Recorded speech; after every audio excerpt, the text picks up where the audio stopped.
This is the Other Rugby Pod with Reenen Stenekamp. Welcome to the Other Rugby Pod, where we discuss other rugby, which of course includes women's rugby and the top 14. And in this episode, we will look at both of those. Later in the show, top 14, we'll see that the South Africans featured once again, and there were a couple of massive results there. But first, let's start with the women, where South Africa played in WX2. Their final game was against Italy, where we lost a close fought encounter by 19 points to 23. I watched the whole game, and for me it was a little bit of a disappointment that we lost, because I thought we were in the game and that we had opportunities to win it. But the girls will grow from this, as they will have grown from all the games that they've played recently, and where they made massive strides. Players that stood out for me in this game were the wings Mabenge and Malinga, specifically Malinga, who scored a scintillating try, which was originated by the fly-off Nadine Roos, who also stood out in the game. Well, she stands out every week, but again, she initiated that try, drew 3 defenders towards her, and then let the ball go, which opened up the space for Malinga to execute a fantastic speed and score. Our 12 centre Kawe again was all class, as was the fullback Eloise Webb. Our locks did not have their usual free-flowing game where they had space to move and carry the ball. They were pulled in a little bit and they had to play a tighter game. But that is the nature of the beast, and they did well there, although they weren't as visible as always. The replacement lock, Danielle Lochner, who plays for Harlequins in England, I thought she had a very good game. Her impact off the bench was visible. The hooker Gwala was also a standout player. Looking forward, with the WXV now having been concluded, the women's rugby will now move to alignment games. The coach, Swys de Bruin, did mention that they will use this not only to hone skills, individual skills, as well as in terms of combinations, but also the player base hopes to be expanded, because more players will now train under the coaching staff. And with the World Cup due in 11 months from now, this team will definitely improve in leaps and bounds. And I'm looking forward to see what's going to happen over the next couple of months.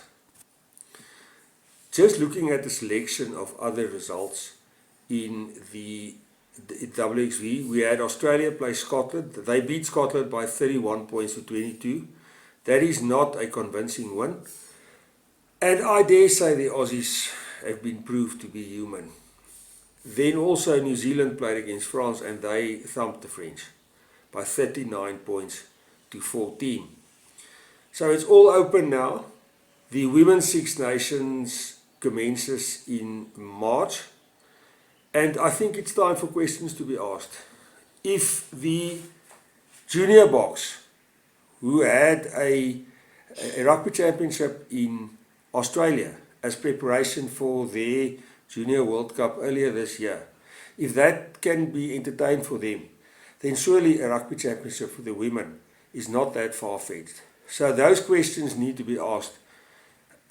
The Aussies and the Kiwis have strong squads. I haven't really seen Argentina feature, so maybe a tri-nations. But something has to be done to give these girls more playing time and more competitive rugby, to get them fit and ready for the World Cup. Because with the improvement that they've shown over these last couple of weeks, this now needs to be taken to a next level. That as far as women's rugby goes. Let us turn our attention now to the top 14 in France, where there were a couple of big results. The first result that I want to look at is Racing Metro, who beat Toulon by 22 points to 6. Carl Sinclair receiving a yellow card in the first half did Toulon no favours. But I think in general Toulon's game plan was a bit one-dimensional. They overused their centre pairing. There was no plan B when that didn't work. And they tried the driving maul a few times and that also didn't work, and then they let that go, and then there was just nothing. And Racing Metro is currently not playing good rugby. But that was enough for them to win the game.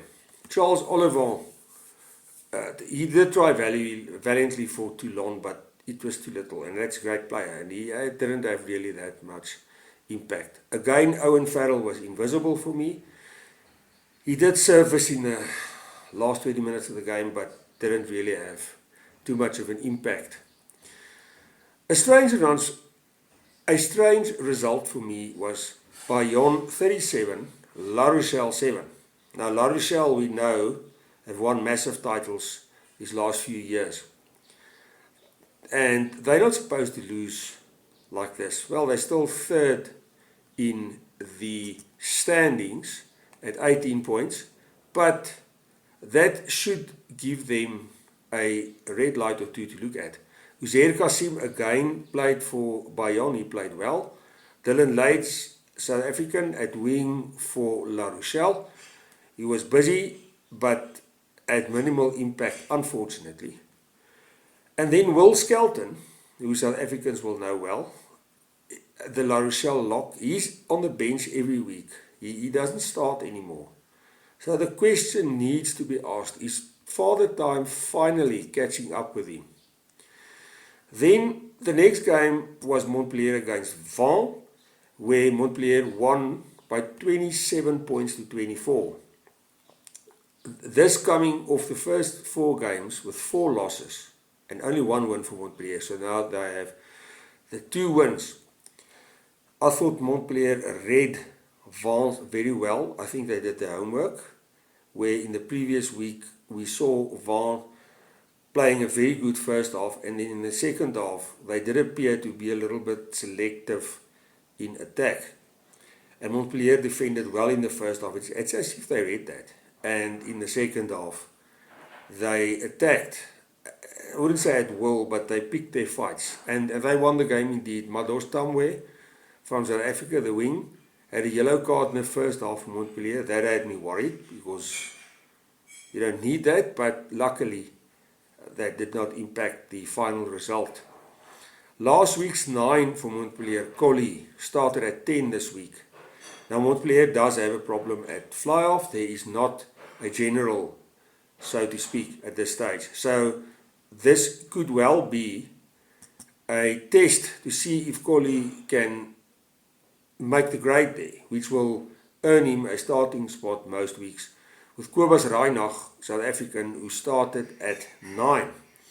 Nicolaas Janse van Rensburg again started at 6. I thought he had a solid game. As South Africans will remember Francis Sahili well from Super Rugby days. He started at centre for Vaughan. Another centre that South Africans will also remember well is Jack Goodhue, who played plenty Super Rugby in New Zealand. He started at centre for Cast, where Pau beat Cast by 33 points to 26. High scoring game. I didn't see much of that one, but a good win for Pau against a proper opponent. A bit of a funny result for me was Bordeaux 66, Perpignan 12. Now Perpignan is not the strongest opponent, we know that, but they're not supposed to lose like this. Bordeaux, currently top of the log, played at home, and it showed. Matthew Jalibert, the French 10, started at 10 for Bordeaux. Carlu, South African prop, also for Bordeaux, and Marvin Orie, the lock, came off the bench for Perpignan, and unfortunately for him, had very little impact. But it was like a tidal wave. It's not his fault that we saw this kind of game. Like I said, it was a tidal wave, and to try and have an effect when this happens is very, very difficult. In a pack that's under pressure, that's hard. Really, that's hard. An interesting, very interesting game was Toulouse against Clermont. Antoine Dupont, who scored a hat-trick coming off the bench, and Thomas Ramos, the 15, combined for 38 of Toulouse's 48 points. So I think we can definitely call this the Dupont and Ramos show. Last week I made mention of Thibaut Flamand for Toulouse, who starts on the bench every week, and it doesn't make sense to me. It still makes no sense to me because again this week he came off the bench. He's a much better player than that. But again, like I said last week, we will see how this plays out and what happens as we go on. The final game on Sunday night was Lyon 35, Stade Francais 3. Now Stade Francais are struggling. They are currently second from last on the log on 13 points. No, sorry, on 9 points. And if this situation stands as is and the season ended today, they would play in the relegation match.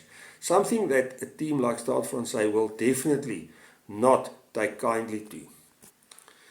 Players of note in this match, Monte Ione, who South Africans will remember with various degrees of affection.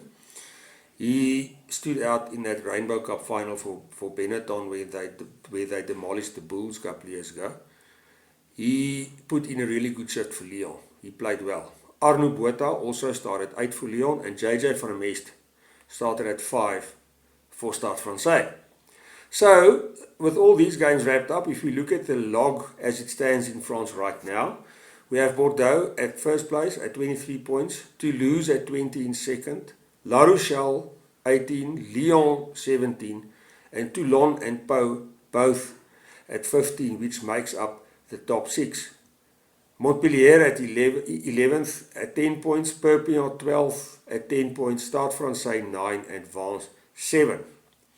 It's still very early days, but the log is beginning to take shape. It's close at the top. There's 8 points between first and sixth, and the first 6 teams go into the playoffs. So that's the area of significance as the season goes on. Then just to finish off with, we did say this is the Other Rugby Pod. It's true. We also are going to cover Sevens rugby. Not if and when it becomes relevant. And it's going to become relevant soon because the teams have gone into training camp. They are training very hard and preparing for the World Series, which begins in not too many weeks from now.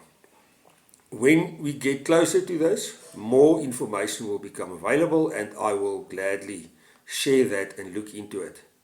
We will also welcome here a guest or two where we will look at the sevens in more depth. It's a very, very interesting format of the game. I love it. I love to watch sevens. I know a lot of other people do. It does have its detractors, people that are more fond of the 15-a-side game. For years I was like that, but I like sevens, really I do. So it's a very interesting time that's ahead, not only in the top 14, but also pertaining to the sevens and the women's rugby, which will now, on the face of it, go into a bit of a hiatus, but it's not the truth. We will keep tabs on them, and maybe if it works out, we will invite a player or two to share their thoughts with us as we go on. Thank you everybody for watching and enjoy, and next week we will be back with more of the same on the Other Rugby Pod.